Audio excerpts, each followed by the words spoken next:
was quite as good as it would have been, but for the mocking, superior presence of his older brother.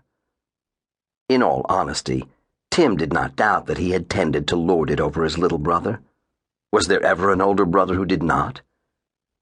During all of Philip's adult life, his grudging discontent had been like a role perfectly inhabited by an actor with a gift for the part.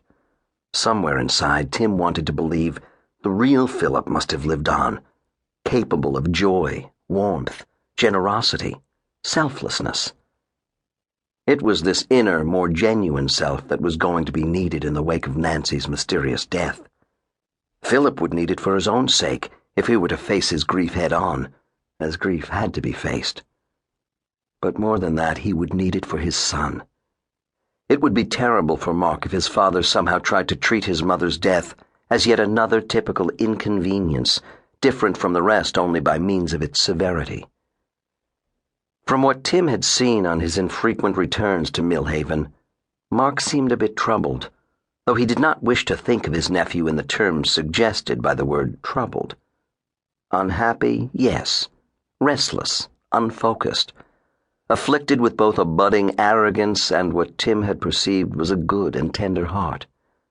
A combination so conflicted lent itself naturally to restlessness and lack of focus. So as far as Tim remembered did being 15 years old.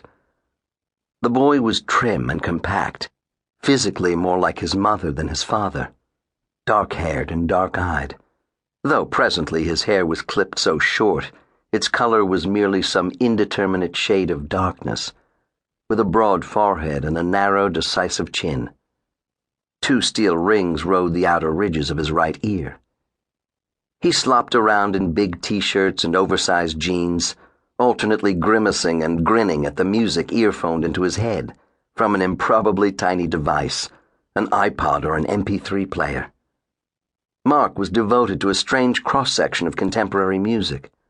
Wilco, the Magnetic Fields, the White Stripes, the Strokes, Yo La Tango, Spiritualized, and the Shins, but also Bruce Springsteen, Jimmy LaFave, and Eminem, whom he seemed to appreciate in an ironic spirit. His pin-up girl, he had informed his uncle in an email, was Karen O of the Yeah Yeah Yeahs. In the past 16 months, Mark had emailed his uncle 4 times, not so briefly as to conceal a tone Tim found refreshing for being sidelong, sweet, and free of rhetorical overkill.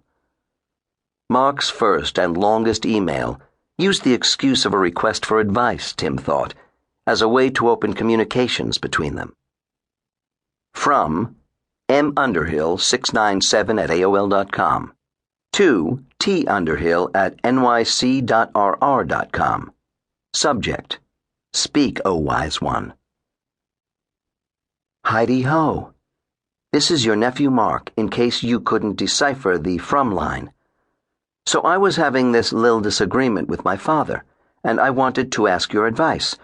After all, you managed to get out of this burg and travel around, and you write books, and you live in New York City, and all that means you should have a pretty open mind.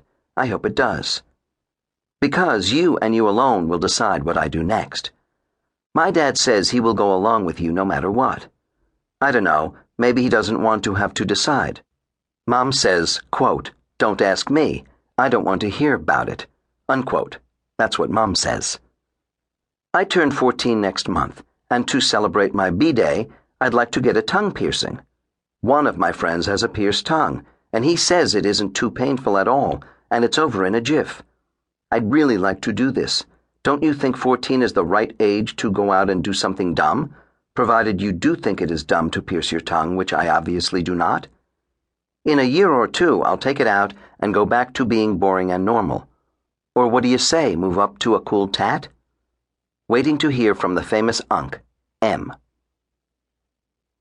From T. Underhill at nyc.rr.com to M. Underhill 697 at AOL.com. Dear Mark, first of all, it is wonderful to hear from you. Let's do this more often. I like the idea of our being in touch. I've been thinking about your question. To begin with, I'm flattered that you thought to ask my opinion on such a personal matter. I'm also flattered that your father placed the decision in my hands.